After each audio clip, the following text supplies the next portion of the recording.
welcome to another Gene Key contemplation. Before we dive into this current sun transit, Gene Key 11, I want to take a step back for anybody who might be new to the Gene Keys, and also just say welcome if you're new to my channel. Thank you for being here. I absolutely love this system. I've been on a self-development journey, the inner journey, for many, many years, starting in my 20s with yoga and studying holistic nutrition and the psychology of disease and color and meditation and energy healing and some plant medicines. I've been on a deep journey, and I can say that the Gene Keys is likely the most profound system that I've come across, and so I absolutely love sharing. If you are new, you can go to the genekeys.com website and get a profile by entering your birth date, and just be prepared to go on a deeper journey. Whether you're new to a self-development journey, or if you're like myself and you've been studying various systems, I have been given so many revelations, and it's been such an enriching experience. I'm probably about 3 years into immersing myself in the Gene Keys, and they're basically a profound map into your DNA, into the deepest parts of yourself. It's an inner journey. It's a multidimensional journey.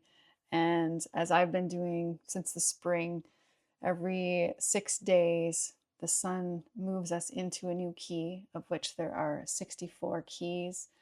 These relate to the 64 codons that we have in our DNA. So this is a language, a poetry of our DNA. It relates to the 64 hexagrams in the I Ching. And if you're into human design, there's the 64 gates. And as Richard Rudd states, 64 is a potent number in many other aspects. So within each gene key, we go on a journey through the frequency bands from the shadow, which represents a challenge in our life and something that we overcome, hopefully, if we're willing to dive in. And chances are, if you're on my channel, you're definitely up for that and are already doing it likely. And the gift represents a creative spark. It represents a way of expressing ourselves within our community. And the siddhi, a Sanskrit word for our higher self. It's a transcendent revelation. And as Richard Rudd speaks about, it represents our possibility as a future human, as the future human, where we awaken to our interconnected nature. So let's dive into Gene Key 11. The shadow is obscurity. The gift is idealism. And the siddhi is light. And I feel called to bring in, which I haven't done in any of my contemplations yet, the programming partner is Gene Key 12. And the programming partner, every single Gene Key has a programming partner as its sort of opposite, although it only opposes at the shadow and the gift level. Once we get to the siddhi, all siddhis transcend duality. And I think I felt called to bring the programming partner for the first time into this one, because obscurity, well, we have obscurity in the shadow and we have light as the siddhi. And if, there is no dual nature at the siddhic level, and we think of light as there's dark and there's light. So there is that, duality. We'll speak to what light really is about once we get to the siddhi.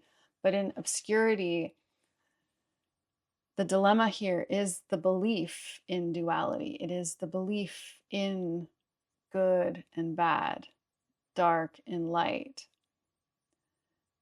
male and female, like that we are only one or the other, and that one is good and one is bad. And all the other beliefs that our mind comes up with that actually limit our highest potential at the siddhic level.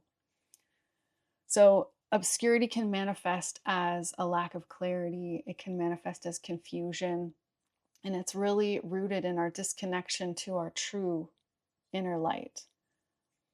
And it creates a skewed perception of our world.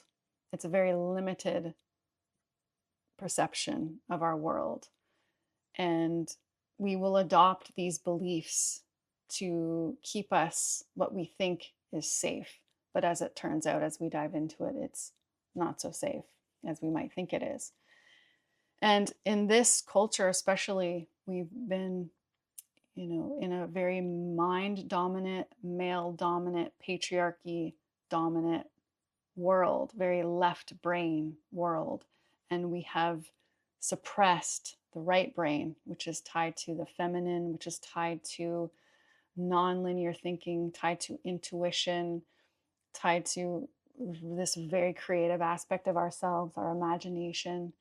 And so the left brain has developed in its logical, linear, focusing on patterns way of being. And that in combination with our beliefs starts to create this very small, limited reality. And we can get all shadows keep us in a fear state. And that manifests more things to fear and more challenges and more confusion, and it puts a box on our creativity and our full potential. So with the programming partner here, bringing that in, the opposition of this one is vanity. And the programming partners at the shadow level, they keep us in a loop. They just play on each other. And with the obscuration, the obscurity of how our mind works, the vanity promises riches and it promises even light. And our mind will buy into that and think that that's our solution. And we just stay stuck in that space.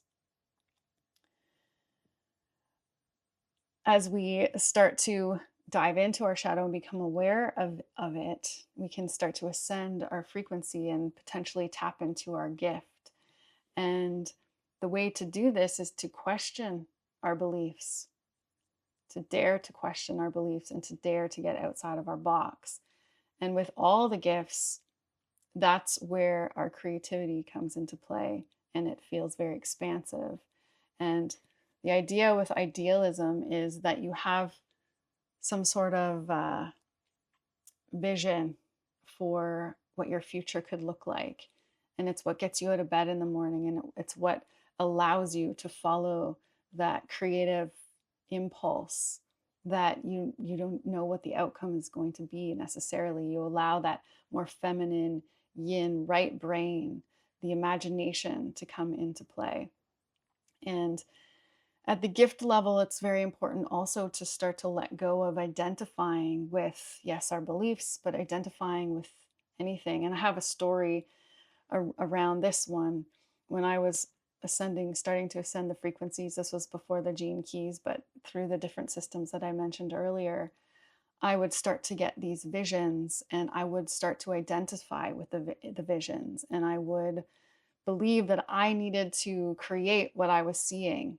And I started to create my own illusion, my own mind of who people were, and project onto them who I thought they were going to be in my life and the role that they were going to play. And that only worked for so long until it all imploded and came crashing down. And I was again at a deeper level of looking at who I was not.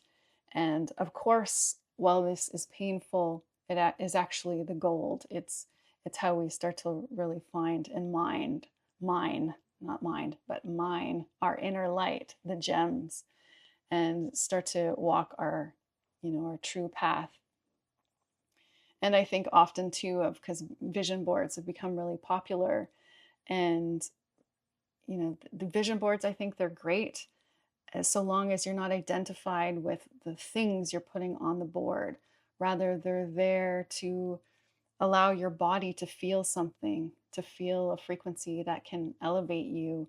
And then it's so important to just let go the control and allow what really wants to come in to your life to give you those feelings. And they might be something you would never have thought of. Just like for me living here on a float home, I really never considered this would be my ideal. And as Richard Rudd says, like the highest ideal is to feel heaven on earth, or be a bridge to heaven on earth, or an example of what living heaven on earth could feel like. And that's going to look different for every single one of us. But just allowing ourselves this ideal is what brings the creativity through, and then eventually it manifests. Again, if we can let go of control. And the gift programming partner of this idealism is discrimination.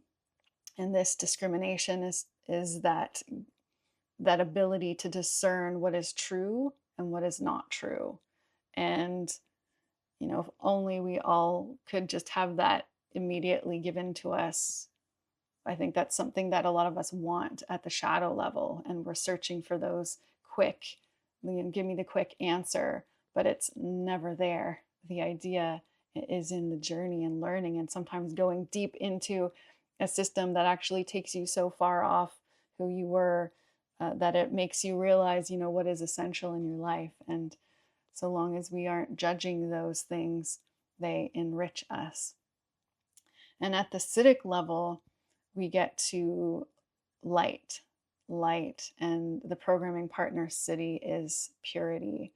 And as I mentioned, once the programming partners reach the Siddhic level, they cancel each other out. There is no opposite, because with all the Siddhis, you transcend the dualistic nature, and you realize that it's all one thing, and we are all just pure awareness. We are at the Siddhic level realizing our divine presence, and we radiate that. And that's all that there is. I'm going to finish with a question about what beliefs you may have that may be keeping you stuck or out of expressing your creativity.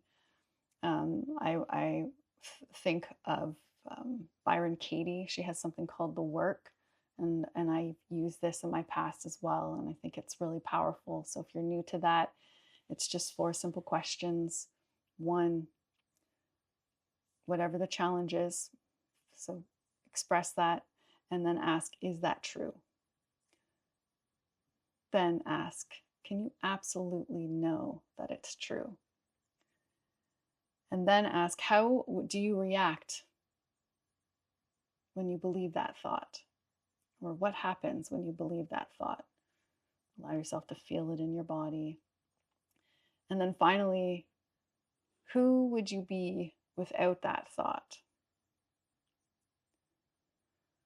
And allow yourself to feel what that feels like. And a part of that discrimination is your own experience and what your body is truly feeling. And at the end, she has what's called the turnaround, where you create that same statement that you had in the beginning and you completely flip it around. So if that was, you know, I'm not good enough, and then you go through, is that true? Can you really know that that's true? Then the turnaround would be, I am good enough. So I'd love to hear your whatever you want to share in the comments. What do you feel about these themes? And I'll see you in the next video.